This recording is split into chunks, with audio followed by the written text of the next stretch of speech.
16. Mungkin teman-teman bisa ilmunya ya dari sharing-sharing ya, belum terlalu expert dan kalau misalnya teman-teman bisa tambahin silahkan nambahin aja. Kita akan bahas mengenai penggunaan kamera pada videografi. Nah, yang kami itu adalah penggunaan kamera DSLR ataupun kamera fix, tapi yang biasa itu adalah kamera DSLR. Ini sama, jadi di ukurannya aja dan ada struktur kacanya yang di dalam itu beda untuk kemampuannya secara kadang jadi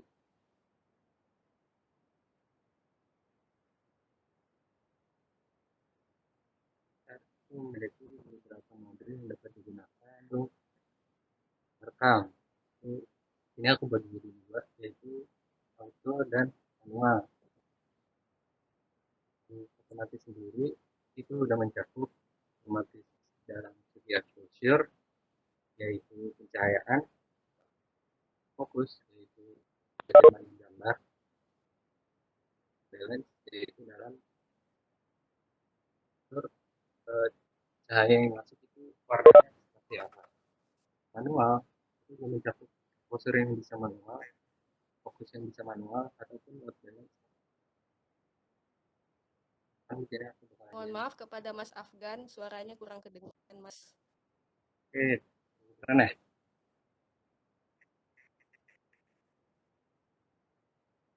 Ulang ya. Jadi ada dua bagian aku bagi di sini, yaitu ada videografi dari kamera secara otomatis ataupun videografi dari kamera secara manual. Bisa dalam segi exposure, fokus, dan white balance. Manual juga bisa dalam segi exposure, fokus, dan white balance yang nantinya akan menghasilkan gambar dari kita ambil. Kita akan masuk ke bagian fokus. Bagaimana cara memfokuskan yang benar? Apakah benar fokus otomatis atau kalian harus fokus secara manual? Kita lihat di sini ya. Mungkin kalian udah pernah lihat nih, fokus di kamera tuh ada banyak. Hanya dari yang sekarang ini, aku ambil dari kamera Sony, itu ada tiga jenis autofocus dan satu jenis non autofocus. Sini akan aku jelasin. Autofocus A itu adalah kepanjangan dari autofocus otomatis. Kalau di kamera Canon, namanya AI servo. FS itu kepanjangannya fokus single. Kalau di kamera Canon, namanya one shot. C itu adalah autofocus di kamera Canon. AI focus. Tiga itu adanya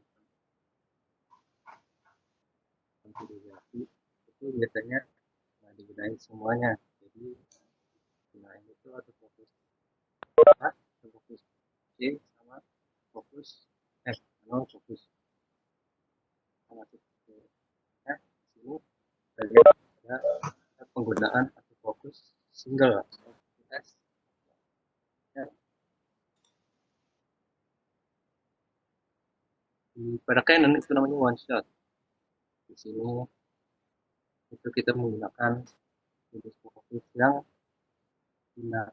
diaturnya itu pada saat awal.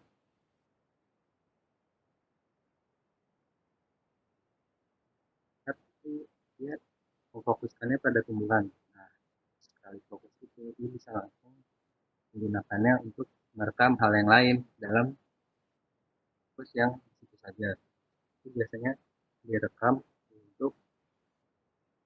untuk merekam hal-hal yang statis, misalnya pohon, orang yang sedang berdiri, bangunan, dan buat yang bergerak. Nah, kalau misalnya kalian mau merekam hal yang bergerak, itu gunakan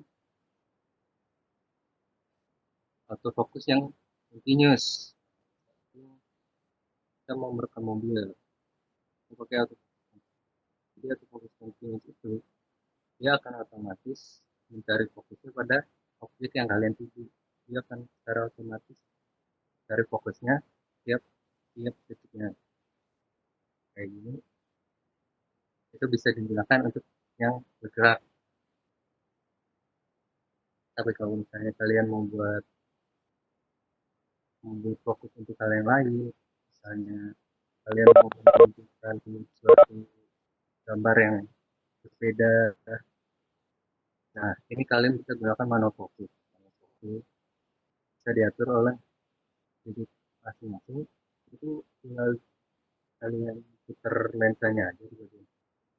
Nanti kalian akan melihat sendiri dari displaynya itu seperti apa gambarnya. Nah, ini contohnya transisi dari sebuah gambar gambar ruangan, gambar jendela yang menjadi gambar logo-logo. Ini bisa dimaknai bahwa pengambil gambar itu kan menunjukkan ada suatu acara yang oleh logo tersebut dari sebuah ruangan. Itu adalah tujuan dari fokusnya. Ini kalian, kalian punya tujuan yang berbeda itu bisa juga fokus itu sangat sangat bebas, terserah yang kalian sendiri. Yang manual itu mungkin kira-kira aja kita kalian mau yang cepat yang otomatis kalau misalnya butuh yang bergerak jangan lupa di satu fokusnya. Mas Afgan, tolong mendekatkan mic-nya kepada mulutnya. Suaranya kurang kedengaran, Mas. Tolong didekatkan mic-nya. Serius ini. Mungkin tadi ada yang kurang jelas dari teman-teman dari fokus-fokus ini.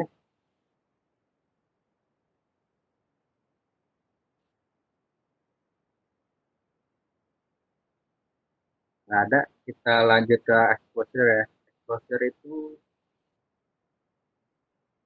Exposure itu adalah cahaya yang masuk ke kamera.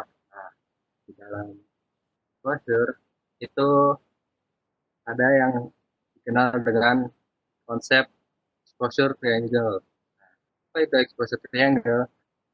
Exposure itu cahaya yang masuk ke kamera diatur oleh tiga aspek ini, yaitu ISO, shutter speed, dan aperture. Nah, apa sih tiga aspek ini? Bagaimana cara kita biar dapat exposure yang sesuai dari mengatur tiga hal ini atau salah satunya aja?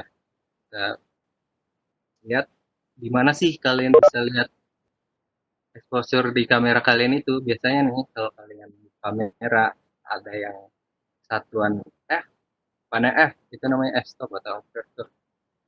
Itu nunjukin angkanya di sebelah ISO atau enggak sebelah shutter. Di shutter ini kalau shutter ya, kalau shutter itu satuannya waktu, jadi dia pakai satu per satu detik, biasanya satu per ya kalau, terus satuannya detik, jadi dia bermaksud satu per, di sini contohnya 1/50 berarti 1/50 detik. Untuk F aperture contohnya 3,5 berarti dia F 3,5 dan terakhir untuk ISO-nya itu 400 di sini bisa dilihat. Nah, terus gimana kalian melihat exposure itu udah sesuai atau belum? Itu ada di exposure meter atau exposure composition. Karena namanya itu exposure metering juga bisa disebut. Itu yang ada di bawahnya shutter speed, di bawah angka P itu dia ada angka dari -3 hingga +3. Artinya -3 adalah itu gambar kalian masih kurang cahaya. Nah, balikannya kalau misalnya +3 itu gambar kalian itu udah kebanyakan cahaya. Jadi untuk mencari exposure yang tepat itu kalian harus letakkan titiknya itu di angka 0. Jadi di bawahnya ada itu ada titik. Nanti dia akan bergerak ke kanan atau ke kiri untuk untuk mendapatkan yang benar itu ada di nol. Kita masuk ke bagaimana pengertian ISO di sini. Nah, di sini bisa dilihat untuk gambar ini ada ISO dari 100 hingga 8000. ISO sendiri pengertiannya adalah kepekaan sensor kamera, sensor penangkap cahaya di kamera untuk menangkap cahaya yang ada. Itu adalah uh, definisinya. Nah, jadi kepekaan ya, kepekaan. Jika ISO-nya kecil, berarti kepekaannya kecil. Jadi ketika cahayanya sedikit, kepekaannya juga sedikit, cahaya yang dapat itu sedikit. Jadi gambarnya gelap. Ini yang untuk contoh foto ini aja ya. Nah, kalau misalnya ISO-nya besar, berarti kepekaannya besar. Nah, cahaya yang ditangkap akan lebih di mencerahkan gambarnya. Nah, untuk misalnya siang hari itu biasanya kita akan menggunakan ISO sekitar 200 sampai 800. Misalnya minimal 200, maksimalnya itu 800 ya. Misalnya kalau misalnya kita itu menggunakan ISO yang berlebihan itu nanti akan di atas nol. Jadi kalian akan mendapatkan gambar yang cerahan. Kalau misalnya kalian menggunakan ISO 100 pada saat siang hari itu bisa kegelapan atau nanti angkanya menunjukkan di samping nol. Itu kurang cahaya berarti. Nah, jeleknya dari ISO ini kalian nggak bisa mengatur eh, misalnya kalian kurang cahaya, tinggal ISO-nya dinaikin. Itu tidak bisa seperti itu. Jadi ISO ini punya kelemahan. Misalnya kalian menggunakan ISO yang tinggi, itu akan menghadirkan noise. Apalagi untuk gambar-gambar yang gelap seperti malam hari. Nah, kalian malam hari terus menggunakan noise 8000 misalnya. Nanti kalian akan menghadirkan titik-titik berupa warna merah, biru, hijau di hasil gambar yang kalian dapat. Itu namanya noise. Itu karena eh, sensor yang ada di kamera kalian itu tidak bisa menerjemahkan cahaya yang masuk ke sana. Padahal karena tidak ada cahaya, jadi dipaksakan ISO-nya tinggi, jadi dia menangkap sinyal yang salah, jadi noise-nya banyak. Untuk mencegah hal seperti itu, kalian harus sesuaikan penggunaan ISO pada saat kondisi kalian, kondisi tertentu, misalnya malam, itu bisa 1000 sampai 2000, maksimal 2000. Kalau misalnya kalau gelap, kalian bisa gunakan cahaya penambah. Mungkin seperti itu dari ISO.